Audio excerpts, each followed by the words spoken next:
want to run for president.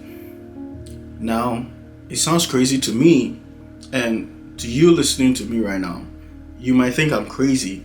And what am I talking about? Do I have money, degree, political background, or experience? No, I don't. But I want to tell you this.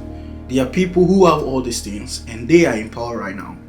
And look at the results that we are seeing. So that should clearly tell you that that is not what is needed for any leader to take his country to where it is supposed to be.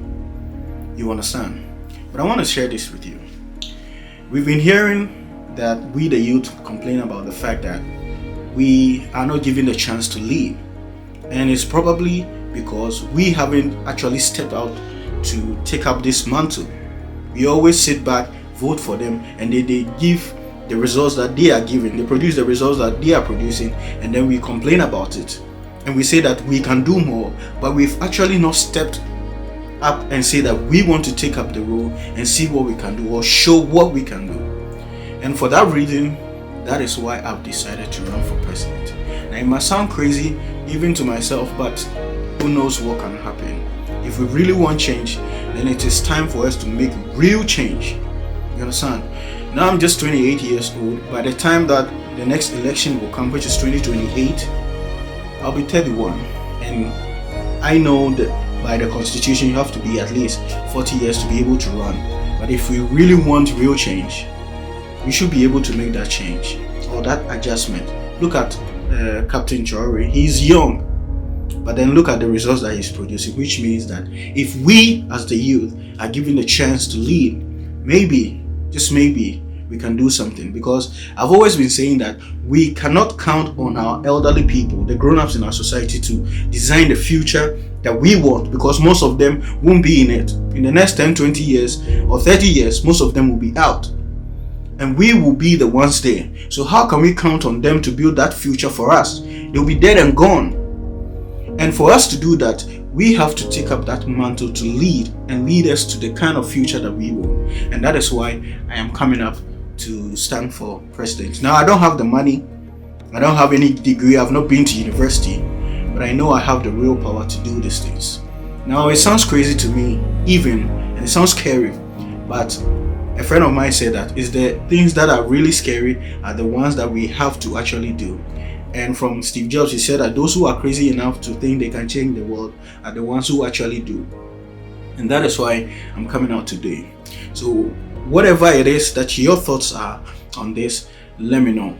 But I want to say this, that I'm not here to fill up a position. I'm not trying to be like I want to be president. It's not about that. I'm not trying to fill up a position. I'm trying to lead the nation, and that is by we building the kind of future that we want. And this thing can only happen if we, the youth, wants to make it happen.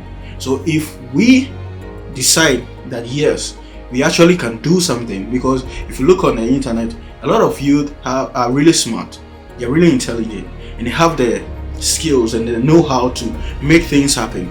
But because we have our grown-ups in these places blocking the way, because they cannot see past what they already know. But we, the youth who are exposed to new things, new information, we can see way past that. And if they are there, they will not allow us to do that. You understand? So for us to get that opportunity and the freedom to express what we know and our expertise and our talent, we need to take up these positions to open the door for people to explore and do what they can. And so give them the chance. So the purpose of what I'm doing is that we need to come together as the youth to make this happen, so that we give ourselves the chance to lead ourselves and we see what we can produce. You understand? So whatever it is that you think, share it in the comment section. And it might sound crazy, but we are still going to do it. I love my country, I love my people, and I want to see my country progress. And for that to happen, it will take all of us. I'm here to lead, not to fill up a position. And in my next video, what I'm actually going to do is to share with you some of the things that I have thought about, that if we make changes to in our environment, it will actually bring progress. You understand? So that we debate or we talk about it, because this is for the youth to think put our minds together to think about it. That, hey, they said democracy isn't working, so what's the alternative? How can we come up with an alternative? The best government system or the structure that can help us. They say that educational system has failed us. How can we sit down and come up with the best system that is going to produce the kind of results that we want? So in my next video, that's what I'm going to talk about, and I want this to spark a conversation. Don't come here and come and insult. If you think you can do it, then take up the mantle to run for president also. I don't have the money, but I have the willpower to stand here and tell you that I can run the country. So if you think you can do it, then you to show up. Don't come here and come and insult. Just share your thoughts. We want to push the country to where it is supposed to be, and we are going to talk about that in my next video. So once again, thank you for watching. My name is Richard Higofe, and I love my country, and I love you watching me, and I want to see us progress. We deserve a better life than what we are being given now, and that will take us to build that. Okay, so thank you, and catch you guys in the next one. Peace.